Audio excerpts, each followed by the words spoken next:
Muy buenos días, amigos televidentes, bienvenidos a Pulso Político, aquí en TC Televisión, en este domingo 19 de junio, para tratar sobre un tema que ha generado bastante polémica en el país, las reformas tributarias. Yo titulé en uno de mis artículos en el diario El Telégrafo, reformas tributarias, un pasito para adelante, un pasito para atrás, y es que nos llamó la atención porque se las anunciaron. Y nos llamó la atención que luego algunas están en suspenso y otras a lo mejor se corrigen.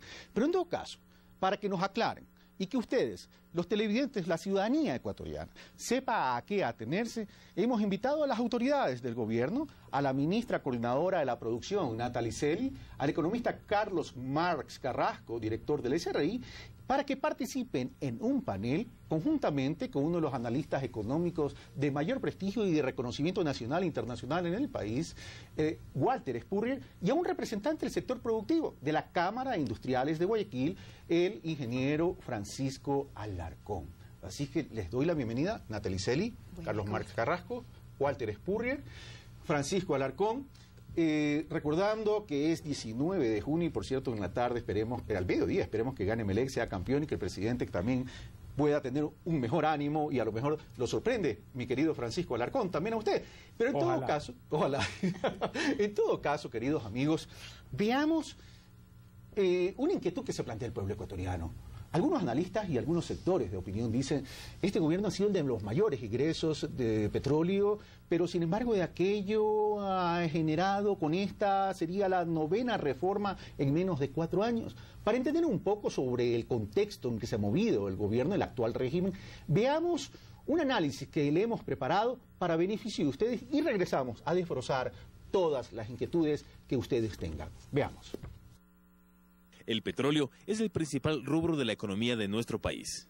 El presidente Rafael Correa ha defendido el cambio en el manejo del sector petrolero, aunque hay quienes cuestionan estos cambios. Se ha debilitado a la empresa estatal a través de diversas figuras. Lo positivo, el manejo del bloque 15, que pese a que los agoreros decían que Petroecuador o Petroamazonas no podía manejar el bloque 15, lo ha hecho mejor que el occidental. Las cifras señalan que el Ecuador recibe unos 10.000 millones de dólares por la venta de petróleo en mercados internacionales, pero alrededor de la mitad de estos recursos los utiliza para la compra de derivados y otros gastos. Seguimos dependiendo de la importación de productos derivados, es decir, no se ha incrementado la capacidad de refinación del Estado. No obstante, el gobierno ha manifestado su prioridad por la atención a la deuda social, que en el 2010 superó los 5.000 millones de dólares, al igual que la inversión pública. Por otra parte, durante el gobierno del presidente Correa han habido al menos 4 reformas de tipo tributario. Cuando usted tiene cada 6 meses una reforma tributaria, lo que causa realmente es un poco de temor en cuanto a lo que es futuro. Yo creo que eso le hace mucho daño al gobierno. La última propuesta, que aún está en análisis, ha provocado la reacción de varios sectores. En forma directa, afectando al ingreso, y el otro es vía inflación, porque todos los impuestos son inflacionarios, ¿no? Pero también existen propuestas. Que vayan reveyéndose poco a poco los subsidios. El gas tiene un 80% de subsidio, la gasolina un 200%. Es una forma solapada de cobrarnos el dinero que no nos pueden cobrar a través de los combustibles. La meta del Servicio de Rentas Internas es incrementar la recaudación tributaria, que en el 2010 alcanzó los 7.860 millones de dólares y en lo que va de este año, entre enero y mayo, supera los 4.000 millones, mientras que en el 2006 este ingreso fue de 4.600 millones de dólares. Si es que la correlación de fuerzas políticas favorece a los más amplios sectores, la política tributaria favorecerá precisamente complementada con la política fiscal a los más amplios sectores. Entre tanto, muchos han cuestionado el elevado gasto público durante el mandato del presidente Correa, el mismo que superaría los 70.000 millones de dólares. Después de 30 años de tener unas carreteras de aperro, hoy tenemos buenas carreteras, y que hay inversión pública, que hay inversión en tecnología. Hay entidades como el Registro Civil, como los Correos del Ecuador, como el propio SRI, que da gusto uno entrar porque hay una atención que se ve ya que estamos en el siglo XXI. Lastimosamente el dinero no puede estar guardado para pagar solamente deuda externa. El gobierno ha implementado acciones que apuntan a mejorar la calidad de vida de los sectores más pobres. Así, por ejemplo, incrementando el valor del bono de desarrollo humano y logrando iniciativas para la generación de empleo. En este último tema, en el 2010 la cifra de desempleo llegó al 5%. Pero por otra parte ha impulsado el crédito productivo y de vivienda.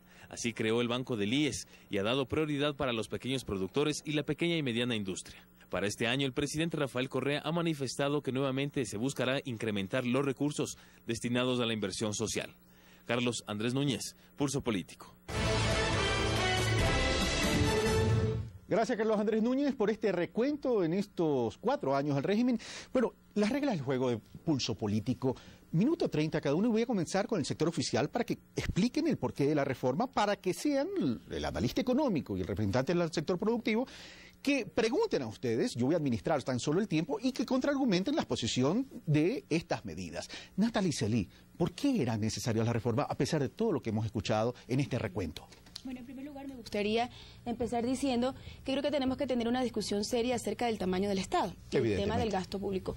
Nosotros hicimos un análisis justamente comparativo utilizando las cifras del Banco Mundial, medido de 2 maneras. Uno, solamente el tema de gasto corriente, sueldos y salarios, y en ese sentido Ecuador, este es un análisis hecho por el Banco Mundial para todos los países de América Latina, Ecuador es el penúltimo país en términos de gasto corriente, es decir, tiene un gasto del 9.6, solamente República Dominicana tiene un gasto menor de 7.1. ¿En relación a qué? Al PIB, al Producto Interno. Para dejarlo claro. Gracias, al Producto Interno Bruto. Si usted lo mira, ya incluyendo todo el tema de subsidios y transferencias, es decir, no solamente el gasto de sueldos y salarios, sino todo aquello que implica, digamos, también transferencias, el gasto corriente se ubica en el 17.17% del PIB, pero lo supera ampliamente Brasil, Chile, Argentina. Es decir, yo creo que podemos ver la discusión de la calidad del gasto y ahí el análisis tiene que hacerse sector por sector. Es decir, lo que quiero indicar es que relativamente el gasto público no es como se lo indica uno de los gastos más altos de América Latina. Luego, en el tema de los ingresos petroleros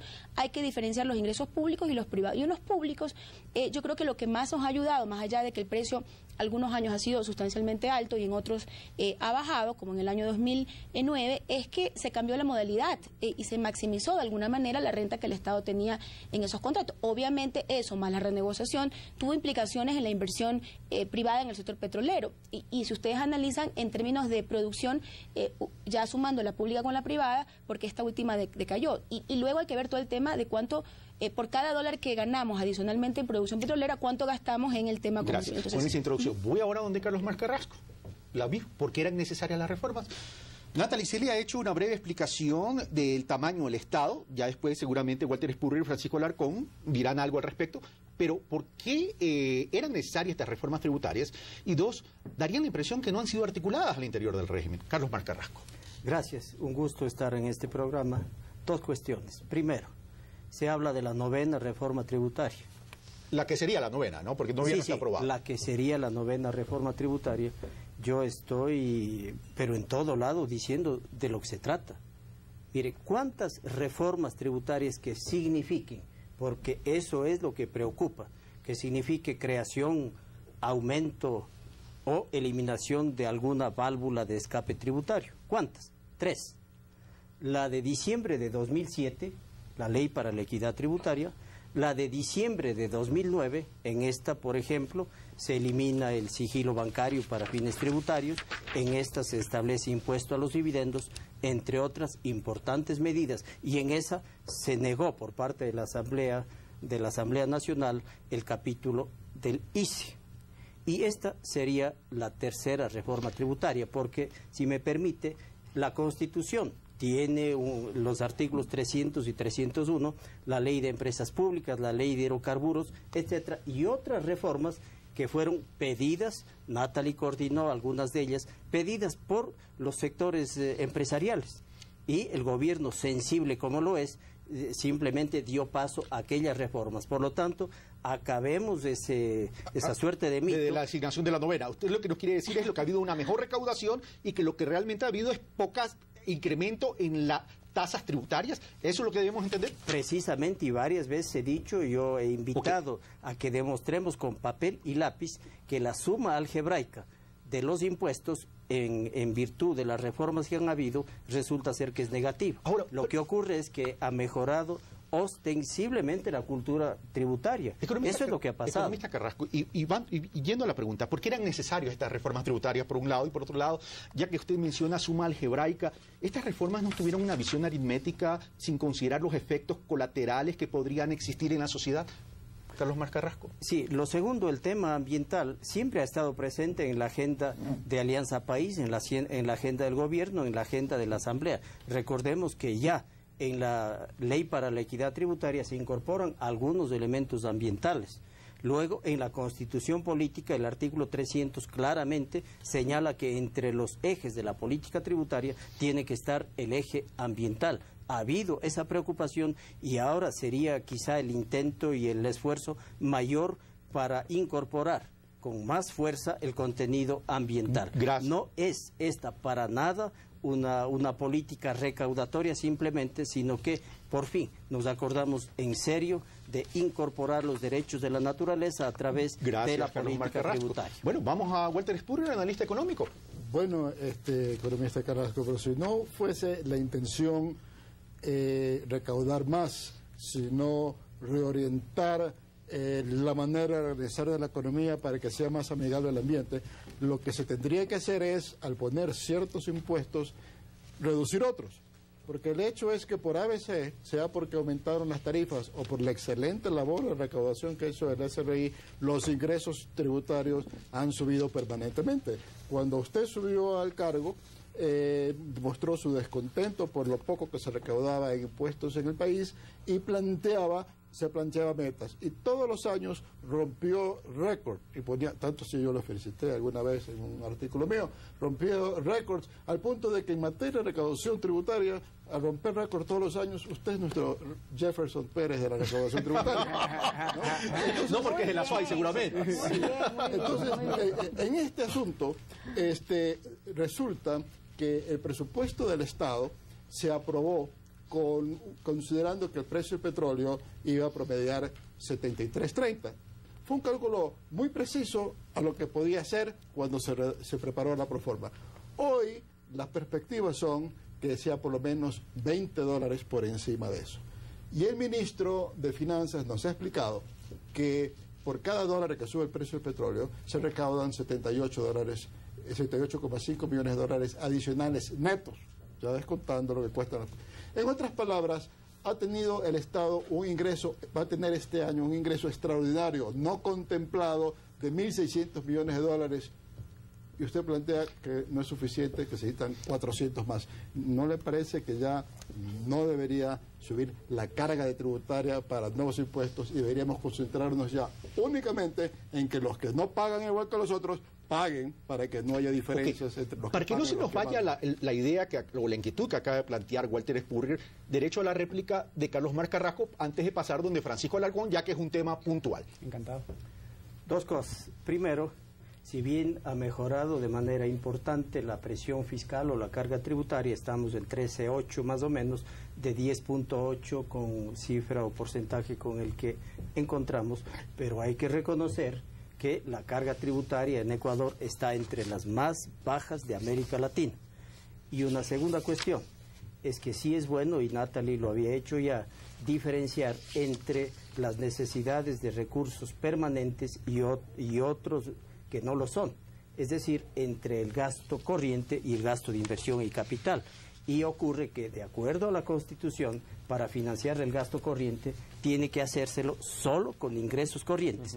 Y los únicos corrientes y seguros, diría yo, y que son permanentes y que al fin del día quedan, son los ingresos tributarios. Entonces me parece importantísimo porque puede darse a entender... Solamente termino. Puede darse a entender que los 23 millones del presupuesto general del Estado los está financiando el sector privado, cuando realmente un poco más de 10.000 millones serían ingresos tributarios internos y externos. Sin perjuicio que después en la segunda ronda Walter Spurrier pueda también replicar o contraargumentar la posición de Carlos Mar Carrasco, vamos de Francisco Alarcón. En unas entrevistas que te siguieron, Francisco Alarcón, en Radio Atalaya, dijiste, hay sectores del gobierno que son enemigos de la empresa privada, nos cambian las reglas del juego, es imposible planificar así. Sin el prejuicio de aquello, María Elsa Viteri, en una entrevista que le hice hace pocos días, ex ministra de Finanzas, me dice, pero ¿por qué se sorprenden si ya en el plan de desarrollo se contemplan las metas de recaudación tributaria, las metas tributarias también en ese plan, y con tanto con esas herramientas podrían planificar? Mire, primero que nada, al César lo que es del César, digamos, ¿no? Yo no pienso, usted empezó titulando un artículo suyo de un pasito para adelante, un pasito para atrás. Yo lo veo eso completamente al revés. Yo valoro y pondero el hecho de que se revisen las cosas. Creo que eso es un país que todos deseamos que podamos conversar las cosas y que se puedan ir mejorando. Eso como número uno. Como número dos, coincido con Walter en que la gestión administrativa, la gestión del economista Carrasco, pues al frente del SRI ha sido pues muy valiosa y es ponderable. Creo que, y esto me lleva al punto que todos queremos finalmente el mismo país, todos queremos un país con empresas rentables, todos queremos un país limpio, todos queremos un país que progresa. Creo que a veces diferimos mucho en los métodos, ¿no, verdad?, de por qué lo hacemos. Yo no voy a profundizar tanto en a dónde va la plata de los impuestos y cómo se la gasta el gobierno. Creo que Walter puede hacer eso mucho mejor que yo. A mí lo que me interesa como dirigente empresarial y como empresario es que salga tanta plata de las empresas y que afecte la competitividad y afecte la continuidad de las empresas y la liquidez de las empresas, ¿no es cierto? El panorama tributario del Ecuador es bastante complejo. Tenemos 22 tributos que pagar.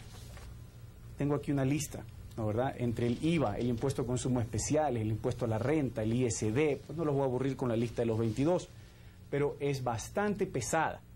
Y a lo que el economista Carrasco mencionó hace un momento hay que agregarle algo que no siempre está en el radar de las autoridades porque no lo recibe el SRI, pero es el 15% de participación de trabajadores.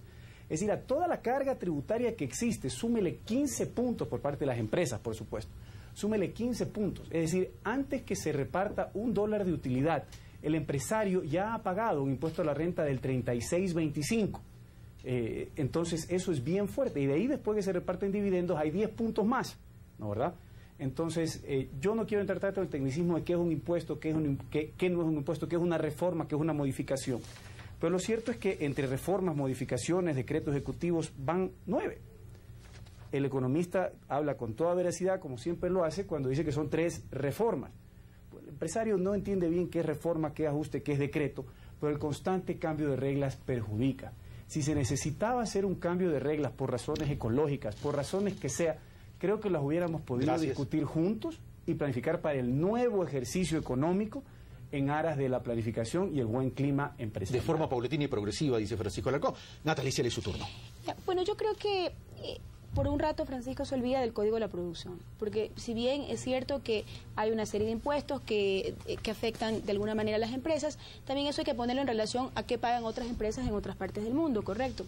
Y tomando en consideración justamente lo que usted menciona, el 15% de utilidades que no se pagan en todas partes, por ejemplo en Perú sí se paga, en Chile es optativo.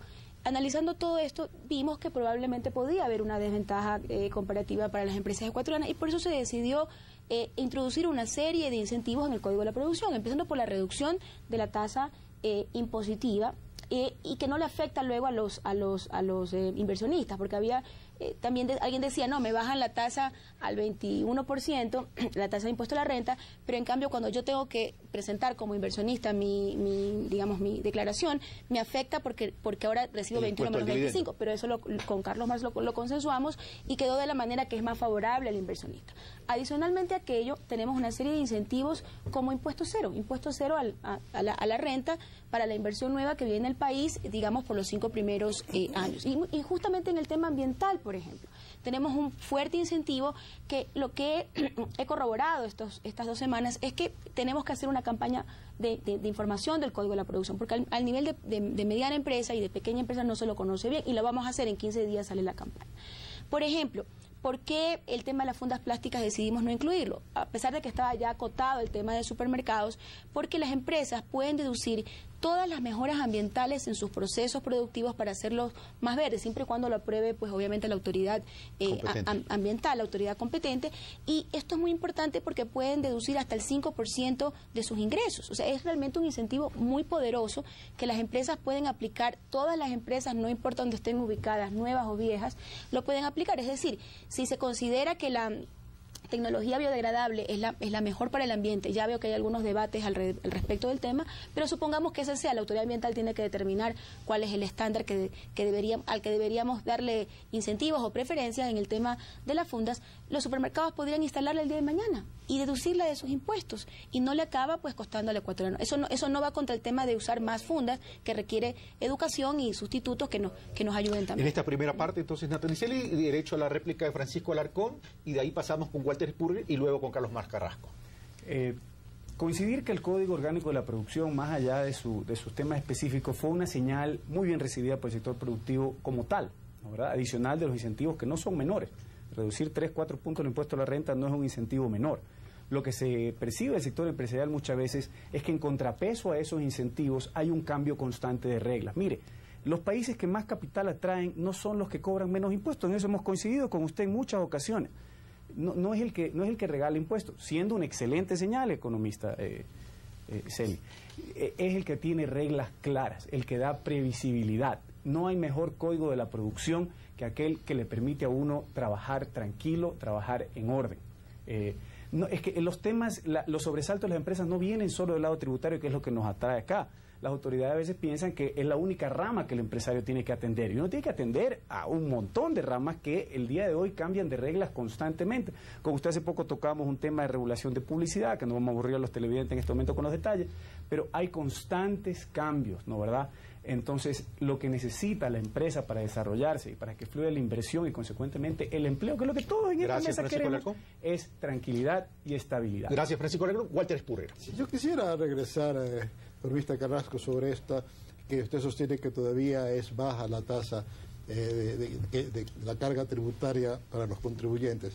Los contribuyentes, para nuestras actividades económicas, contribuimos vía impuestos que usted tan eficientemente recauda. También en nuestra relación de dependencia, los contribuyentes contribuimos, tenemos una contribución forzosa con el Seguro Social, que en otros países se le denomina impuesto al rol de pagos, que es como el 20% de la carga salarial. Los contribuyentes, si adquirimos algo importado, estamos pagando unos derechos arancelarios que no recauda la CRI, pero recauda la CAE. Las empresas petroleras bajo el sistema actual entregan al Estado una participación estatal, pero si fuese ligeramente distinta la legislación, sería un impuesto que pagarían las empresas al sector exterior. El hecho es que todo esto constituyen pagos que realizan los contribuyentes al fisco, y esos pagos, que en el año 2006 fueron el 27% del tamaño de la economía, en el año 2010, o sea, en el periodo del presidente Correa, han subido al 40,7%, del 27 al 40,7%, fuera de ciertos aspectos metodológicos. El hecho es de que han subido 14 puntos del PIB, o sea que ahora como el 41% de lo que produce el país son ingresos corrientes, nada de deuda e intereses del Estado. Y si son empresas estatales, lo entregan como excedentes, no como impuestos. Entonces, en ese sentido, ha crecido fuertemente la participación del Estado en la economía, y obviamente, si tenemos petróleo, lo que llamamos impuestos de la sociedad pesan menos que en un país que no tiene petróleo. Pero, en todo caso, ha crecido y es fuerte la contribución de la sociedad. Gracias, Walter Spurrier. Carlos Marx Carrasco. Hay que recordar toda la deuda históricamente acumulada con la sociedad, con el sector productivo, con el país en general, y ahora, de alguna manera, lo que se está tratando es de recuperar décadas y décadas perdidas. Mire, la inversión pública, yo preguntaría, ¿qué está de más? Dejemos por un momento el gasto corriente. ¿Qué está de más de la inversión pública?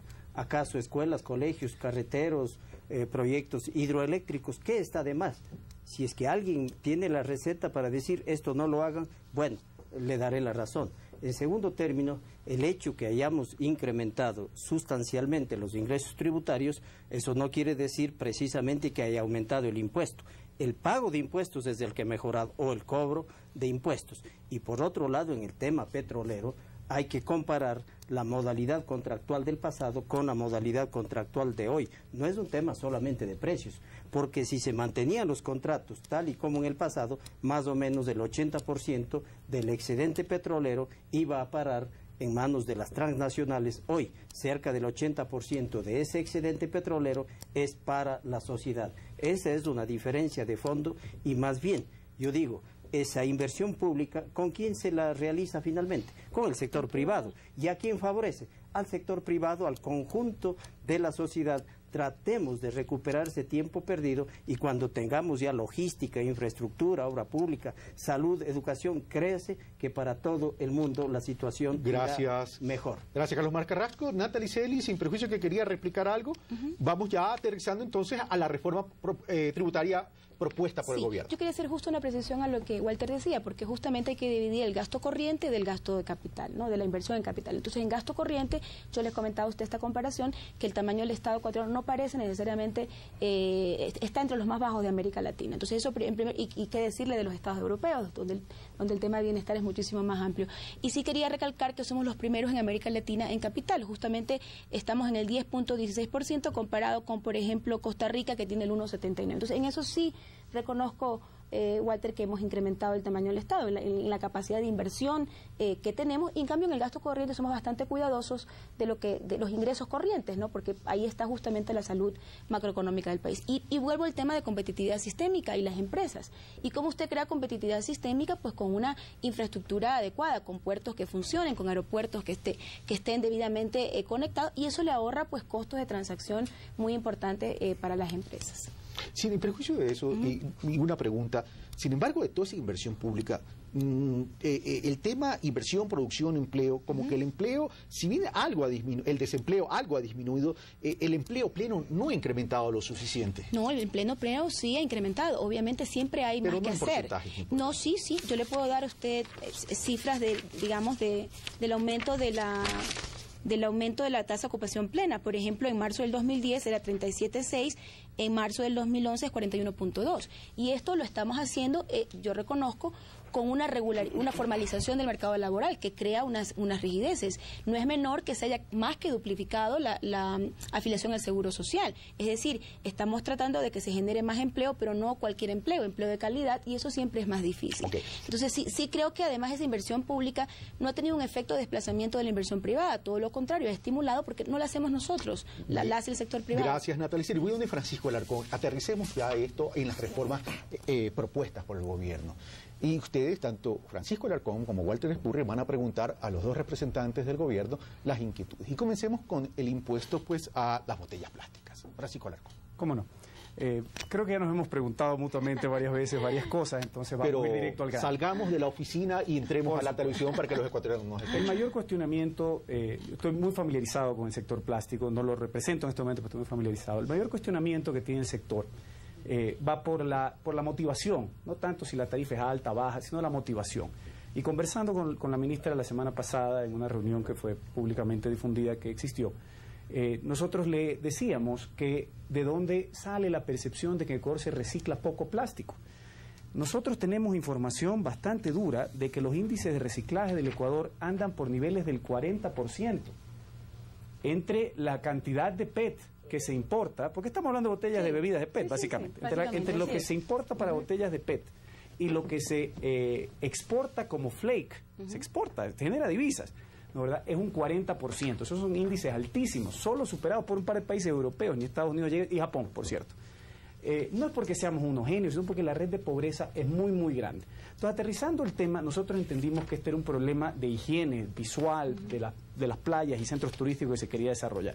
Entonces, son dos cosas distintas. Una cosa es que en el Ecuador no haya una cultura de arrojar la basura adecuadamente y no haya en algunos cantones la adecuada recolección de basura, y otra es que se le ponga un impuesto a lo que más se ve.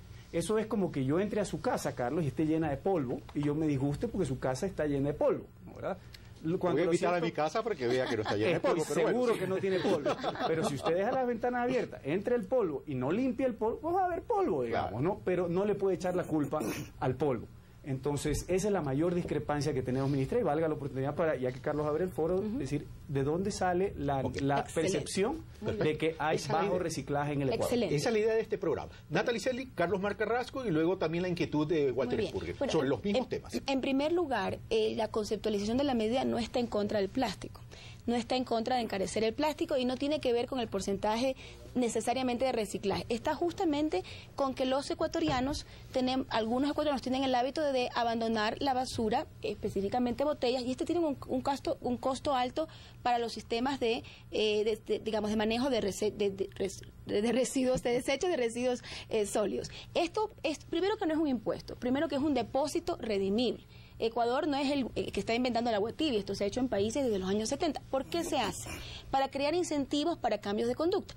Primero, si yo compro una botella de agua que sé que tiene una posibilidad de redención de 20 centavos, si lo voy a dejar a una red de depósito o a lo que la ministra Ambiente ha indicado, que va a instalar unas especies de máquinas donde usted va a poder entregar las botellas y recibir, digamos, hasta sus, 2 centavos, no son 20, 2 centavos, sí, no, 2 centavos.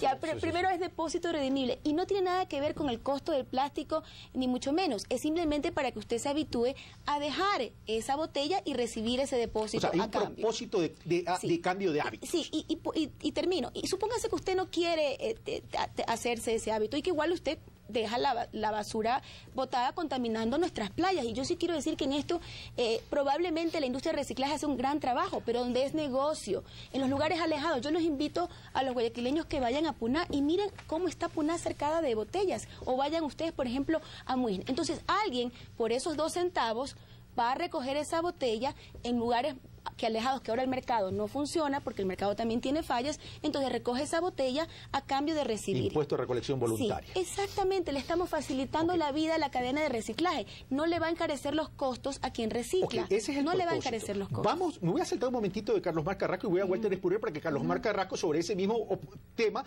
pueda también contestar la inquietud de Walter Espurrier. Bueno, yo quisiera que en todo caso... Estamos en las botellas. Sí, Walter, yo ¿no? quisiera en todo caso que los televidentes sepan que aquí estoy, al menos hablando yo, sobre una propuesta tributaria que solamente conozco por la información selectiva que ha llegado a los medios de comunicación. Yo no tengo copia de ninguna de las propuestas de reforma tributaria y por lo tanto tengo que hablar un poco a ciegas. A mí lo que me hubiera gustado saber es qué estudios, qué informes ha hecho el Ministerio de Medio Ambiente para sustentar que esos impuestos van a tener los objetivos que se buscaban. Cuando me doy cuenta que se retira el impuesto propuesto a las fundas de plástico, me doy cuenta que probablemente no había un buen sustento para ese impuesto. Entonces ya tengo yo mis dudas de la calidad. Esa es tu percepción con relación a eso. Entonces, en ese sentido, son verdes, pero como que la etiqueta puesta a última hora, más que en función de lo que ha salido de las autoridades del medio ambiente como medidas correctivas. Y yo pienso que en la cosa particular de las botellas de plástico, como el asunto es que la gente vota, y no creo que alguien que esté en la playa tomándose una cola en botella de plástico vaya a ir a reclamar los 2 centavos en lugar de echarla, es campañas a los consumidores, instalaciones de baterías para que la gente acostumbre a poner la basura en distintos tipos de lugares de acuerdo al tipo de basura y multas a que contamina. Esa es lo que tu inquietud es básicamente cuál es la base de estudio, de investigación sobre los efectos. Carlos Mar Carrasco.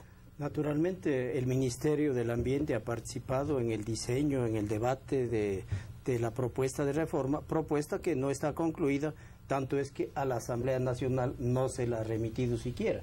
Y estas semanas, diría yo, nos hemos pasado en un proceso de socialización de la propuesta. De eso se trata. Y si es que analizamos y vemos que tal o cual medida hay que cambiarla, hay que quitarla, hay que colocar la otra, pues eso se hace porque es precisamente un gobierno democrático. Socialización, pero sonó a que ya era un hecho.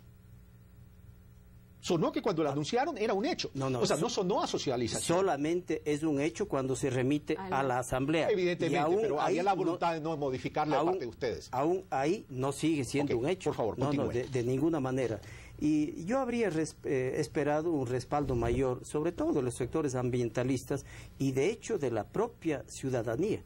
Mire, si no estamos precisamente inventando el agua tibia, todos nos declaramos ser ambientalistas, pero nadie quiere poner lo suyo. Aquí cada quien dice, lo mío es mío, lo tuyo es negociable. pues entre todos tenemos que respetar. Comenzando por el proyecto Yasuní ITT, ¿no? Naturalmente, por supuesto. Y mire, ahí tengo yo un mapa en donde nomás se aplican leyes ambientales para envases plásticos. Y algo que debe quedar claro, si es que 40% es el porcentaje de reciclaje, debe ser, creo en la palabra del ingeniero, y el 60%. Dejémoslo nomás.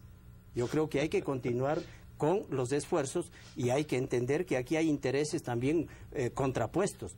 De quien produce, de quien recicla, de quien vende oxo biodegradables, pero hay un interés superior que es el interés de la sociedad. Francisco Alarcón, sobre ese mismo tema. Encantado. Yo, por lo menos, mi visión personal y de mis colegas dirigentes gremiales es un poquito diferente, economista, en el sentido de que todos queremos el mismo país. Los intereses particulares, le hablo con absoluta convicción, no tienen nada que hacer contra los intereses nacionales. Todos queremos un país ecológicamente viable, porque ¿qué nos sirve ser ricos e inundados en basura? Qué bueno escuchar eso. Vamos a estar inundados en basura. Eso. El problema son los métodos. De reojo veo su mapa y veo que son países del primer mundo. En su gran mayoría, puede ser que esté viendo mal porque estoy lejos, pero son países del primer mundo donde no hay las redes sociales que de manera honesta se ganan la vida acá. Y si bien el 60 es muy importante, como usted menciona, economista, el 40 son índices sumamente altos y tenemos que tener mucho cuidado de no lesionarlo. Una lesión puede mandarnos para abajo. Cuenta con todo el respaldo del sector productivo privado, economista, estoy seguro que así será, para reformas tributarias, pero que sean viables. Aquí lo que ha habido es en el debate previo debimos haber, creo yo, me permito, debimos haber sido incluidos. Si hubiésemos sido incluidos en el debate previo, ¿no, verdad? Como socialización. Hubiese salido una sola, exacto. Y aquí sí quiero ser claro, porque si lo digo afuera, tengo que decirlo aquí delante de ellos. Sonó a una cosa consumada, sonó. Usted vino inclusive a la Cámara y sentimos que nos vino a contar, básicamente. Yo estaba un domingo en la televisión y salió usted entregándole al presidente una reforma tributaria. Entonces, si esto se consensúa con las partes involucradas, interesadas no es el término, involucradas, sale algo mejor. El 40 es algo muy elevado y muy importante. ¿Puedo hacerte una precisión, Francisco Alarcón, para que después pasara Natalie Celi y Carlos Mascarrasco? ¿De qué manera se podría afectar ese 40% por esta medida? Para que las personas que nos están viendo y escuchando tengan claro, o sea, ¿de qué manera? Sencillísimo. Básicamente lo que sucede es que este PET reciclado se exporta en un 40%. Se exporta más, pero hay contrabando, hay venta interna informal, etcétera. Pero 40 son las cifras duras, ¿no es cierto? Si el ministerio comienza a pagar 2 centavos por una botella, si el gobierno comienza a pagar 2 centavos por una botella de agua normal, básicamente eso la estaría comprando apenas más barato de lo que cuesta la materia prima virgen en el mercado, ¿no es cierto? Y para cuando usted la ha lavado, secado, reprocesado, está 30, 40% por encima de la virgen y vamos a tener que acumular y sentarnos encima de esta montaña porque ya no sería viable. Usted para vender PET reciclado tiene que venderlo a menos de la mitad del virgen. Entonces, si se comienza a pagar valores superiores, el mercado rápidamente se va a ir para allá y no va a haber salida. Y ahí se configuraría la afectación. Natalie Celi, los Mascarrasco y pasamos a las fundas plásticas. Yo creo que justamente ahí está la diferencia y coincido. Creo que hubiera sido mejor y hubiera sido deseable que se discuta muchísimo más en el diseño, pero creo que el tiempo fue corto. Y usted conoce que siempre tenemos el espíritu de diálogo y de hacer cosas en conjunto entre el sector público y privado. Pero creo que ahí es justamente donde tenemos la falta de entendimiento. Esto hasta 2 centavos en primer lugar, y yo coincido que las botellas tienen diferente tamaño, diferente peso y obviamente diferente tamaño, también distintos costos. Exactamente, entonces no se le puede cargar los 2 centavos a todos por igual. En eso estoy completamente de acuerdo con usted y yo he sugerido que la reforma sea hasta 2 centavos y que luego en la reglamentación, inclusive pudiendo trabajar conjuntos en una comisión mixta, podamos regular de mejor manera. Pero más allá de eso, recuerde usted que al ciudadano se le está al final en la botella 2 centavos más, que el ciudadano lo puede recuperar, es decir, el ciudadano recupera para ir a dejarlo a un lugar de depósito. Y luego de su lugar de depósito, que probablemente puede ser en algunos lugares pueden ser públicas, nuevamente eso va al recolector, ¿verdad? A la parte de la cadena que nos corresponda, sea que es el siguiente después de la recolección. Y eso va a ir a precio de mercado. A precio de mercado. Si va a ir a precio de mercado, esto no tendría por qué afectar en absolutamente nada el tema, y vea usted que no es recaudatorio el impuesto, porque probablemente entre sumas y restas el Estado hasta pierda, pero el hecho es cómo profundizamos, justamente lo que dice Carlos, cómo profundizamos ese 40% y sobre todo en lugares alejados. El mercado funciona bien y existe una excelente industria de reciclaje en el país. Solamente un temita a lo de Walter dijo, yo sí creo que educación es importante y sí creo que hay que tener el tema de más basureros en las playas. De hecho, vamos a ir a playas certificadas. ¿Basurero más concientización? Sí, concientización. Porque a veces hay basureros, pero no hay basura. Y playas certificadas. O sea, lo que quiero decir es que se presentó esto y lamentablemente no se pudo presentar todas las o no se presentó todas las iniciativas. Vamos a ir a una iniciativa de playas certificadas y no coincido con Walter cuando Walter dice es que se le multa a quien bote basura. Es muy difícil hacer esto en la práctica de multar a alguien luego que ya cometió la infracción. Es prevenir y dar incentivos. Como dije, no puede ser que la persona no quiera hacerlo, pero otro por esos 2 centavos sí lo haría. Ok, una pregunta antes de pasar a donde Carlos Mar Carrasco, si quiere opinar sobre este tema o pasamos a las fundas plásticas. Carlos Mar Carrasco. Rapidito. Cuando gentilmente me invitaron de la Cámara de Industriales de Guayas, yo les dije que era un borrador y que el señor presidente todavía no conocía ni había dado su visto bueno. En esos términos fue como les indiqué. Y segundo, Benjamín Carrión decía que Ecuador no podrá ser una potencia económica, pero sí puede ser una potencia cultural. Yo agregaría, podemos ser y debemos ser potencia cultural, potencia ambiental, y quisiera también que seamos una potencia ética. Bueno, ahí estaría lo social. Una pregunta ya para pasar a las fundas plásticas y evidentemente creo que todos vamos a suscribir ese pensamiento de Benjamín Carrión más el agregado de Carlos Mar Carrasco. Una pregunta, entonces, para que la ciudadanía entienda, tema botellas plásticas, ¿va a haber una revisión y va a llegar a un acuerdo consensuado de los involucrados, no de los interesados, por cierto? ¿Sí o no? No del concepto, pero sí de la aplicación del concepto para que esto no cause absolutamente ningún problema. Todo lo contrario, fomente la cadena de reciclaje y no significa un incremento del costo de materias primas, que es lo que podría estar ¿Satisfecho, Francisco Alarcón? En el concepto, y lo hemos conversado en privado, no coincidimos, pues creo que esto va a causar una distorsión de mercado. El mercado tiene sus maneras de trabajar y terminarse de entender, y ya es un estigma al material. No obstante, siempre estamos dispuestos a trabajar en conjunto, si es que ese es el camino que emprende el gobierno, y si es que eso se aprueba en asamblea, pues estaremos en la mesa puliendo los detalles, aclarando pues que no estamos... Y evidentemente medidas que en caso que lleguen a afectar ese 40%, compensatorias para ese 40%. Ahora, fundas plásticas, Walter Espurrero. Bueno, fundas plásticas, a mí lo que me llama la atención es que se hizo una propuesta y después pareció que esa propuesta no tenía suficiente fundamento y aparentemente quedó descartada. Entonces digo, ¿cómo se presenta algo que es relativamente radical, de que las fundas plásticas haya un impuesto del 10%, de 10 centavos, y después se lo retire? Eso implica que no hubo un estudio de fondo. Entonces me interesa saber qué fue lo que pasó allí, qué es lo que se buscaba y qué es lo que se encontró para que a la final se elimine esa propuesta. Carlos Mar Carrasco, Natalie Celi. Desde el principio se diseñó para que el consumidor, a fin de que cambie sus hábitos y no pida tanta funda, y más bien el proveedor le entregue fundas OXXO biodegradables, o el propio ciudadano pueda tener alguna alternativa para no usar tanta funda plástica, pero se estaba vulnerando el principio de generalidad, porque solamente en los supermercados, y que de hecho algunos ya lo tienen, cobrarle ahí los 10 centavos asomaba como que estaría rompiendo este principio. Y frente a la posibilidad real de que se puedan utilizar materiales alternativos y estos elementos catalizadores, que son los OXXO biodegradables, para lograr que la degradación del material plástico se lo consiga entre 2 y 5 años y evitar que sea 1000 años. No sé si habrían visto esas enormes manchas medio oscuras del océano Atlántico, por ejemplo, en el Pacífico también, con una cantidad impresionante de plástico.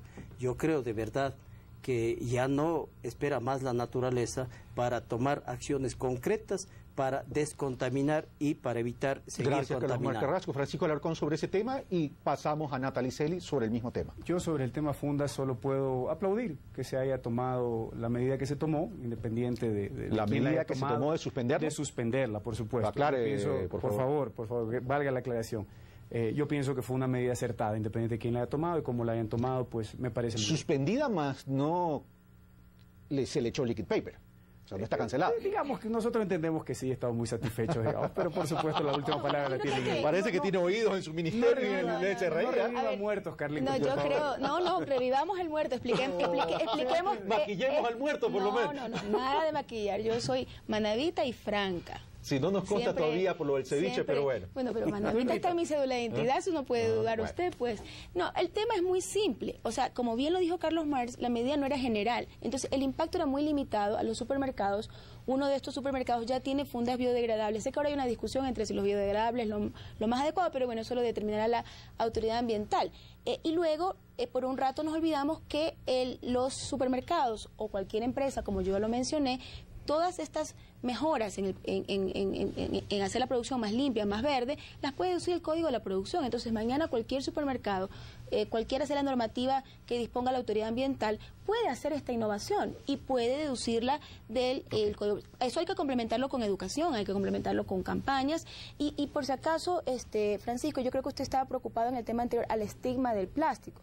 Yo le he escuchado a Caterina hablar mucho de la huella... Caterina Costa. Sí, Caterina Costa, de hablar de la huella verde. Creo que ahí tenemos que sentarnos en una mesa público-privada para justamente hacer esta propuesta muchísimo más integral, ¿no? Y también incorporar a los ecologistas que también tienen diferentes posiciones. Pero esta es la explicación, muy simple. Es decir, vamos a ir a incentivar usos más amigables con el ambiente, pero lo haremos una vez que la autoridad ambiental Señores, lo me determine. quedan 14 minutos y todavía nos quedan algunos rubros. Francisco Alarcón, sobre el tema, o pasamos ya al tema vehículos. De la funda, nada más. Nada más, ¿el muerto queda enterrado? Por favor. Ok. Pero no envuelto en plástico. No envuelto en plástico. Pero no en plástico. Por lo menos incinerado, por lo menos. Está bien, Okay. vuelvo a lo que quiera. Walter Purrer, vehículos. Espero que después hablemos del impuesto a la serie de divisas. Vamos a hablar, eso lo tenía para el último. De los vehículos, nuevamente, exactamente cómo es la propuesta, porque en principio la idea es de lo que nos decía, de las explicaciones que le escuché del economista Carrasco, que el impuesto está en función de la contaminación del vehículo. Entonces, supongo que se habrá hecho un estudio que hay entre dos factores. El uno es cuánto es lo que contamina un vehículo por la potencia de su máquina, y el otro cuánto contamina el vehículo por la calidad de la tecnología que se utiliza, y en base a eso hay algún tipo de escala. Pero lo único que conozco es que los unos van a tener como $30 y los otros van a tener como $5,000. Entonces, como que no me queda muy claro exactamente qué tipo de escala es, porque si de pronto alguien que ha comprado un carro que vale $30,000, que más o menos le cuestan los 4x4, le dicen de que ahora se crea un nuevo impuesto una vez que ya lo ha comprado de $5,000 al año, no sé, pues no he visto ninguna escala. Realmente es un impuesto sorpresivo que va a afectar la economía de la gente que ha adquirido esos vehículos. No es que le dijeron para el próximo que compre va a haber ese impuesto, así que no vuelva ya sabe lo que se mete, se compra un carro así. Entonces, exactamente cómo es la propuesta y cómo es esa escala y en fin, entendamos un poquito más la relación. Planteado la inquietud de Walter Purrer, Carlos Marx Carrasco. Bueno, detrás de una política tributaria, una política económica en general, siempre hay una economía política. Y la economía política tiene que ver con la pugna por el reparto del excedente social. Esto marca una correlación de fuerzas políticas, primero. Segundo, para establecer un impuesto ambiental, no hay que pretender que en una sociedad tan injusta como la nuestra, solamente nos acordemos de la progresividad ambiental y nos olvidemos de la progresividad económica.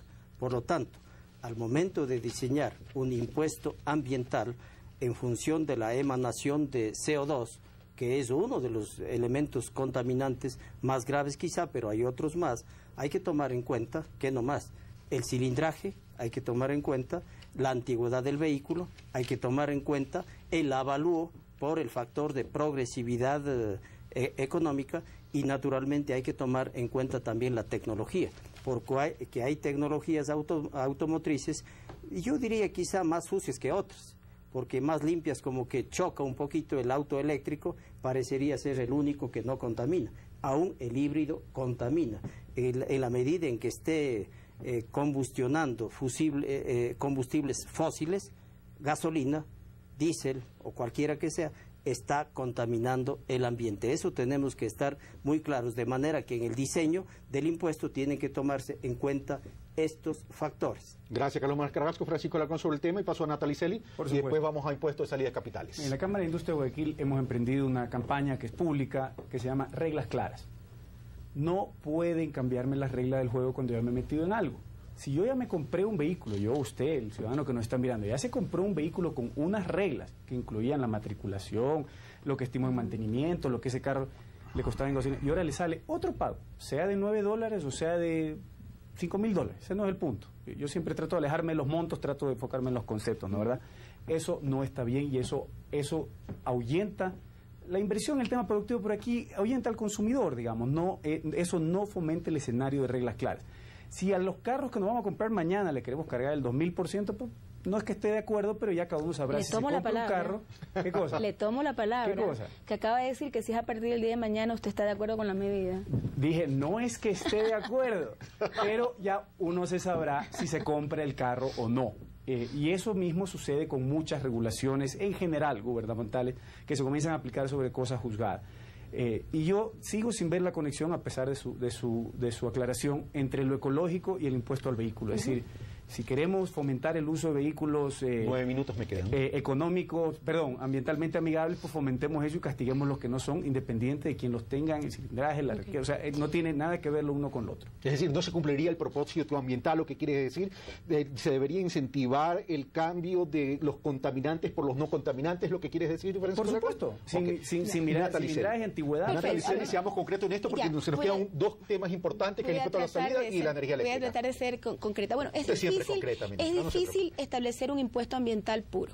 Sobre todo es difícil tratar de ser lo más ambientalmente conservador de la naturaleza posible, siendo un país medianamente pobre todavía. Entonces sí creo que hay unas dificultades en tratar de conciliar todo y hacer que este impuesto pues sea perfecto. O sea, es muy difícil hacerlo, es muy difícil encontrar un indicador que sea la perfecta proxy de quien más contamina, más paga. Entonces, yo creo que se ha tratado y seguimos trabajando, ¿verdad, Carlos Marx, en la propuesta, tratando de encontrar la suma de variables que permitan justamente hacer un abstracto de quién paga, sino concentrarnos en quién debería pagar más. Y yo creo que eso es difícil porque, por ejemplo, Quito tiene Corpaire, que es la empresa pública que digamos, revisa los carros 2 veces al año para poder medir los niveles de contaminación.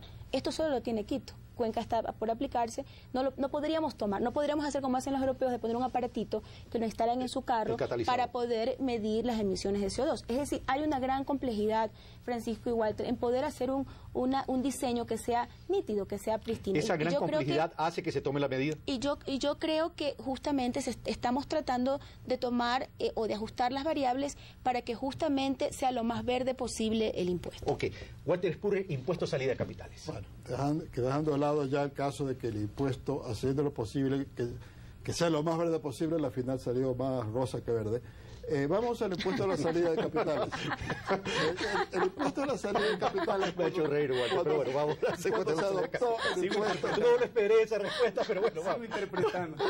Cuando sale el impuesto a salida de capitales, dijimos que hacer una jaula para que salgan los capitales, más bien lo que van a lograr es que los capitales no entren. Y cuando la ministra coordinadora de la política económica explica la nueva ampliación que se quiere hacer el impuesto de la salida de capitales, ella indica de que se nota de que la deuda externa privada está disminuyendo. O sea que las empresas más bien están cancelando los préstamos externos en lugar de contratar nuevos. Y por lo tanto propone hacerle un impuesto se propone un impuesto a los capitales que no entran, no sea, no ya a los que no salen, sino a los que no entran. Entonces, esa es una ampliación del concepto y más allá exactamente cómo se lo va a aplicar, porque nuevamente estamos en una fase que diera la impresión que solo va a afectar a los exportadores, y no sé, a lo mejor a Nestlé le va a tocar un trabajo de lo más difícil, calcular cuánto es lo que debía haber entrado y que no entró. El hecho es de que nuevamente están cambiando las reglas de juego para el funcionamiento de las empresas.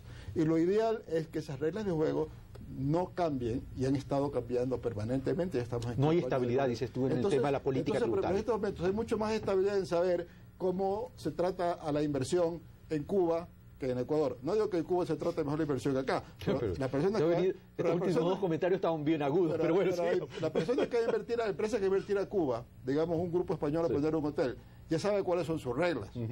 ¿No? Y hay que ver si es negocio con esas reglas. Aquí no, pues aquí nos cambian las reglas. Okay. Entonces, concretemos porque sentido, el tiempo se nos agota. Veo ese problema. Ese impuesto está cambiando las reglas y es una señal negativa para los capitales. No va a ayudar a que vengan más capitales, de ayudar a que haya más inversión en exportación. Su respuesta. Las leyes no se escriben en piedra. Los 10 mandamientos, sí. Es cambiante la realidad. Y por lo tanto, o sea, usted se fue al éxodo, pero cuidado, acogemos literalmente el éxodo. No, tampoco. El éxodo de divisas. Mire, así como esto hay que estar pila. Así como se incentivan las exportaciones, lo cual es legítimo, para generar empleo, también se debe tener en cuenta que al incentivar las exportaciones hay que garantizar que las divisas resultantes de la exportación estén o se queden en el país, pero me parece elemental. Aquí todo el mundo dice defender la dolarización como el sistema monetario cambiario perfecto, pero para defender la dolarización hay que garantizar la liquidez. Si no, puede sobrevenir una suerte de anemia monetaria, recesión económica, desempleo y más. Simplemente se trata, exporta a alguien $1 millón, realiza sus pagos, por ejemplo, por $900,000. Eso se presume en la ley como una salida de divisas. Recordarán ustedes los pagos al exterior. Pero quedan $100,000 fuera, tienen pleno derecho, si quieren dejarlo, incluso en paraísos fiscales que lo dejen, pero paguen el 2% del impuesto a la salida de divisas, que es ni más ni menos equivalente a sacar la plata. Francisco Lecón y Natalie Celi, y ya estamos terminando. Por supuesto. Mire, yo pienso que lo más importante que tenemos que defender en el Ecuador es el empleo, ¿verdad? Eso es lo que... Solucionar el problema del empleo, vamos a solucionar el problema de la pobreza, de la delincuencia, de todo lo demás. Yo sí me permito sugerir, y un planteamiento en aras de la cooperación público-privada, los cambios mayores, porque todos los que hemos hablado ahorita son cambios mayores. Si fueran menores no nos habrían invitado a este panel. Hagámoslos una vez al año. Eso hacen las empresas planifican para un año, ajustan en la mitad, y para el siguiente año se vuelven a plantear todos los objetivos. Van a ver cómo en un marco de estabilidad la inversión fluye. La inversión privada, productiva privada, está estancada, está rezagada por estas señales. Además, a pesar de todos los esfuerzos que se quiere hacer. No cambiemos constantemente las reglas, vamos a conseguir juntos el país que todos queremos y dialoguemos. Yo pienso que se le ha ido un poquito la mano al gobierno en la separación del sector privado. En muchos foros donde estábamos formalmente presentes, el gobierno claramente dijo que no creía en eso, lo descorporativizó como lo dijeron ellos. Yo pienso que se fue un poquito la mano y debemos articular juntos el país con empleo, con producción, con ecología y con justicia social que todos queremos. Natalie Celi. Bueno, yo creo que estamos en la misma línea que Francisco. Cada consejo de política tiene un consejo consultivo y eso no escapa al consejo que yo presido, que es el Consejo de la Producción.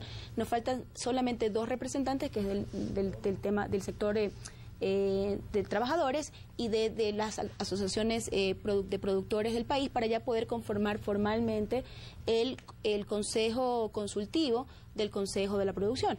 Más allá que tenemos otros mecanismos de diálogo con los cuales siempre hemos conversado. Lamento que en este caso particular no hayamos tenido el suficiente diálogo previo, pero bueno, lo estamos haciendo. La reforma no se ha enviado a la Asamblea, pues ya hay todavía tiempo para poder conversar y afinar. En relación al impuesto de salida de divisas, mientras esto no afecte la competitividad de las exportaciones, yo entiendo el concepto macroeconómico de tratar de que las divisas por las exportaciones regresen al país. Si se va a considerar que los exportadores pueden descontar todos sus gastos de sus cuentas en el exterior, porque esto lo que hay que entender es que hay un exportador que tiene una cuenta afuera, por ejemplo en Estados Unidos, recibe sus pagos y de esa misma chequera financiera gira pues para pagar algunos gastos, inclusive de las mismas ventas. Bueno, si eso no se afecta y simplemente es el neto del saldo que no retorne, pues yo puedo entender por los efectos macroeconómicos. Tenemos que cuidar mucho las exportaciones. Señores, se nos acabó el tiempo. Espero que este diálogo haya servido para que, no solo para analizar, sino también para establecer o comprender que conversando, a pesar de que podemos tener pensamientos extremos, se pueden llegar a coincidencias y se pueden llegar a acuerdos. Creo que en este momento, entre el sector productivo y el sector oficial, se han planteado cosas que podrían servir para demostrarle al país que podemos dialogar a pesar de las diferencias y que podemos llegar a acuerdos fundamentales para el país. Gracias, Natalie Celi. Gracias, Carlos Mascarrasco. Gracias, Walter Spurrier. Gracias, Francisco Alarcón. Gracias a ustedes, amigos televidentes. Mi rol es tratar de que los distintos actores de la política del país puedan conversar y que puedan llegar a acuerdos. La conclusión no la tenemos aquí, la tienen ustedes en sus hogares, con sus familias. El tema eléctrico, por cierto, no lo he querido tratar aquí porque lo quiero tratar en un programa específico de Pulso Político y quisiera que el señor ministro de Electricidad se siente en esta sala de Pulso Político porque tengo que hacerle muchísimas preguntas. Un fuerte abrazo. Hasta el próximo domingo.